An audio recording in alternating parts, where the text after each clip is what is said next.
Panorama group, जो सोचता है वो करता है। आपके अपने सपनों का आशियाना।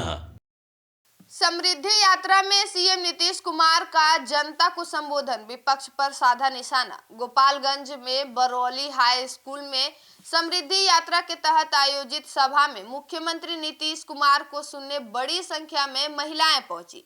मंच से जनता को संबोधित करते हुए उन्होंने अपनी सरकार की उपलब्धियां गिनाई और विपक्ष पर तीखा हमला भी किया। सीएम ने सभा में कहा कि 2005 से पहले बिहार की स्थिति बेहद खराब थी। उस समय लोग शाम ढलते ही घर से बाहर निकलने में डरते थे।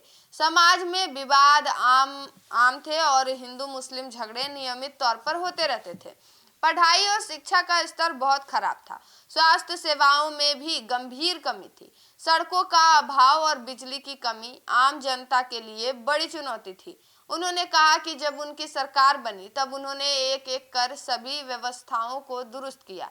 शिक्षा, स्वास्थ्य, सड़क और बिजली के क्षेत्रों में व्यापक सुधार पाए गए। सीएम ने जनता से सवाल किया, क्या अब हिंदू मुस्लिम झगड़े होते हैं? उन्होंने यह संकेत दिया कि वर्तमान में बिहार में सामाजिक और प्रशासनिक स्थिति पहले से बेहतर है। विपक्ष पर निशाना साधते हुए मुख्यमंत्री ने कहा कि एक नेता केवल 7 महीने के लिए मुख्यमंत्री बना, उस दौरान गड़बड़ी की और बाद में अपनी पत्नी को मुख्यमंत्री बना दिया। उन्होंने आरोप लगाया कि पुराने नेताओं ने कभी विकास के लिए कोई सार्थक काम नहीं किया, जबकि उनकी सरकार शुरू से ही बिहार के समग्र विकास और समाज के लिए हर वर्ग के लिए उत्थान के लिए लगातार प्रयास कर रही है। सीएम ने कहा कि उनकी सरकार ने शिक्षा और स्वास्थ्य क्षेत्र में विशेष ध्यान दिया है। स्कूलों और कॉलेजों की स्थिति सुधारने, स्वास्थ्य केंद्रों को मजबूत करने और सड़कों और बिजली जैसी बुनियादी सुविधाओं को पूरे राज्य में पहुंचाने के लिए कई योजनाएं लागू की गई है।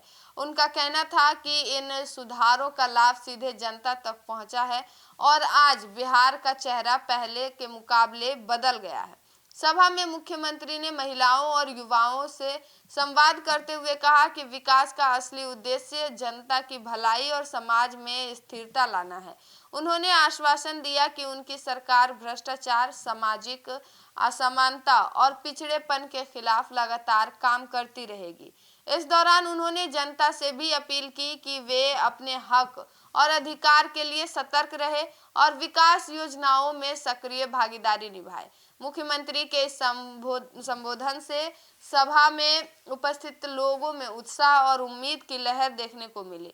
समृद्धि यात्रा के इस कार्यक्रम का उद्देश्य न केवल सरकार की उपलब्धियों को जनता तक पहुंचाना है, बल्कि जनता के सवालों और सुझावों को सीधे सुनकर विकास के रास्तों को और मजबूत करना भी है।